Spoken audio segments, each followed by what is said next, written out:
Üniversite öğretmeni şeyi.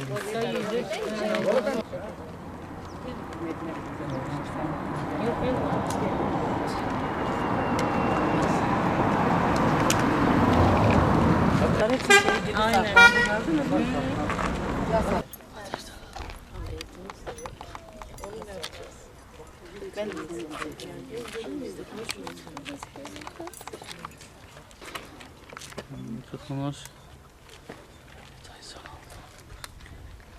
Dilek Özdemir. Buradan Sayın Milli Eğitim Müdürü'me sesleniyorum.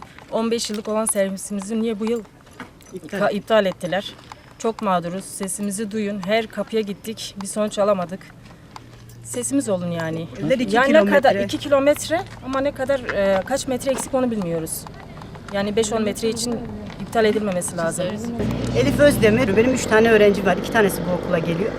Bu sene servisimiz birdenbire iptal oldu diye hükmetse. Ama anlamıyoruz sebebini. Müdür bey geldikten sonra iptal edildi. Şimdiye kadar hiç iptal edilmedi. Kimi 15 metreden dolayı iptal edildiğini söylüyor. Kimi de 50 metre olduğunu söylüyor. Bize tam bilgi de verilmedi.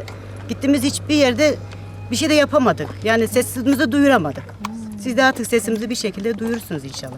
Buradan milletvekillerini de aradık. Bir sonuç elde edemedik. Kaymakamlığa da gittik. İlçe Milli Eğitim Müdürlüğü'ne de gittik. Ama hiç kimse bir şey yapmadı. Kışın gelemezler çünkü otobüs orada geçmiyor. Çıkmaz sokak. Ve hiç kimse de getirebilecek durumda değil. Kimsenin doğru düzgün arabası da yok. 2 servis orada dolunup gönderiliyordu. Ama birdenbire iptal edildi servisler. Neden olduğunu da anlamıyoruz. Yani doğru düzgün bize bilgi de verilmiyor. Gittiğimiz her yerde boş dönüyoruz. Hanım Özdemir, benim de 2 tane öğrencim geliyor. Bizim mahallemiz uzak olduğu için görüyoruz ki sürekli haberlerde de gördüğümüz gibi çocukların başına köpeklerin saldırısı uğradığını ve aynı şekilde bizimkilerin sonu da öyle olmasını istemiyoruz ve taşıma istiyoruz. Biz niye madem biz de bu devletin vatandaşıysa devlet de bize yardımcı olsun, sesimizi duyursunlar. Son çare olarak sizi başvurduk. İnşallah siz sesimizi herkese duyurursunuz. Biz köylüyüz diye bizim çocuklarımız okumasın. Onlar da kendi çocuklarını okutmuyorlarsa biz de okutmayalım. Servis verilmezse göndermeyeceğiz. Nasıl göndereceğiz? Ben 2 tane kızım var. Kız çocuğu gelse buraya başına bir şey gelse sonu Narin Güren gibi olmasını mı istiyorlar bu devlet? Ben o kızlarımın öyle olmasını istemiyorum. Onlarınki evlatsa benimki de evlat.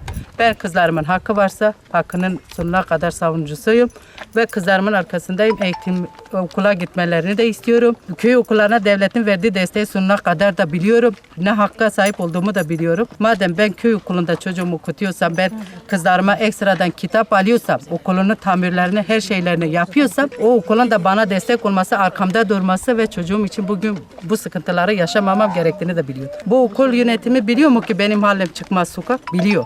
Madem öyle ona izah edecek de ona göre servisini iptal edecek. Medine Ok, buraya deprem mağduru olarak geldim. Ve artı buradaki eğitimi falan çocuğumu ne şartlarla zorluklar artı durumum yok açıkçası söyleyeyim. Ama çocuklarım için işte her şey yapmaya çalışıyoruz da o servisin olması hepimiz için büyük bir sıkıntı. Burada kaçırma olayları zamanında yaşandı. Burada köpekler bayağı var. Yani çocuklarımızın ölmesi mi gerekiyor? İlla bize sesimizi duymaları için. Adım Gizem Özdemir.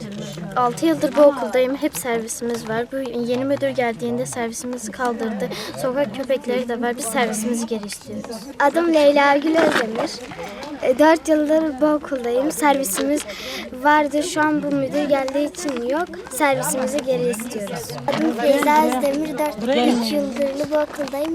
Servisimizi geri istiyoruz. Ben Göktü Seçer. Bu okulda her zaman köpek oluyor. Yine zaten köpekler bir sürü olmuş. Bu yolda biz korkuyoruz gelmekten. Anne babamız da her zaman bizi getiremez. Annemizin babamızın işleri olabilir. İçeride almadılar, kapıyı kapattılar. Burada yazan